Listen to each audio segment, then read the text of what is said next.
Story is hard to swallow. A local mom whose son died while at daycare says the state isn't checking in on child care centers often enough. And a video, she called them out, and it's now gone viral. On Your Side's Christine Lazar looked into what the law says and why COVID has created a backlog of site visits. This is disturbing. Yeah, you know, I always say if you really want to see mountains get moved, go to a mother. Yeah. You know, especially one driven by grief. And this was her only child. So after she lost him, she was advocating not for her own children, but other people's children. And she's really got an amazing following on TikTok and Instagram, talking about safety and sleep safety and all of that. But this time, she now wants more site visits. And, you know, she's got a point there.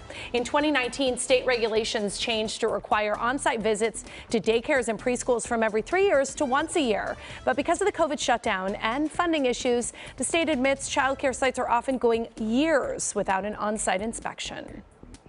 So Deacon was my little teddy bear, loved to be loved, and he loved to love others. Deacon Morin died at just 18 months old after he was strangled by a teething necklace while in a crib at a daycare in Fontana. That daycare was only licensed to care for 4 infants at a time. But on the day Deacon died, there were 6, plus 12 other children.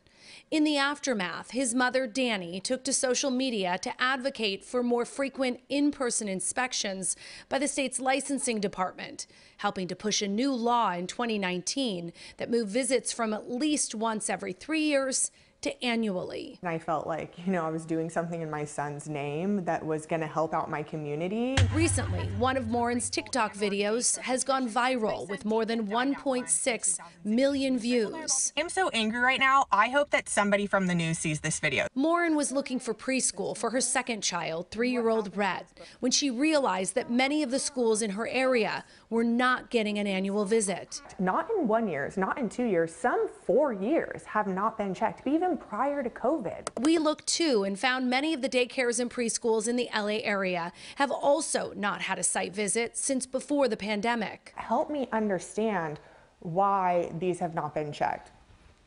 And their reply is COVID. The State Department of Social Services told us the same thing. It was granted a waiver from March of 2020 to May of 2021 to suspend routine inspections.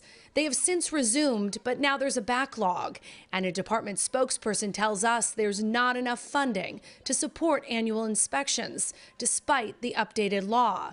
That's news to Morin. Me think we did it, okay? I can breathe now. Just for me to go put my kid in preschool and be like, oh, no. Ann Hedgepeth is with Child Care Aware, a nationwide advocacy group for safe and affordable childcare. She says this is a nationwide problem. It's a real call to action, I think, for state leaders that if there's a backlog, there's absolutely an opportunity to resource to solve for it and make sure that all of our childcare programs are safe places for children to learn.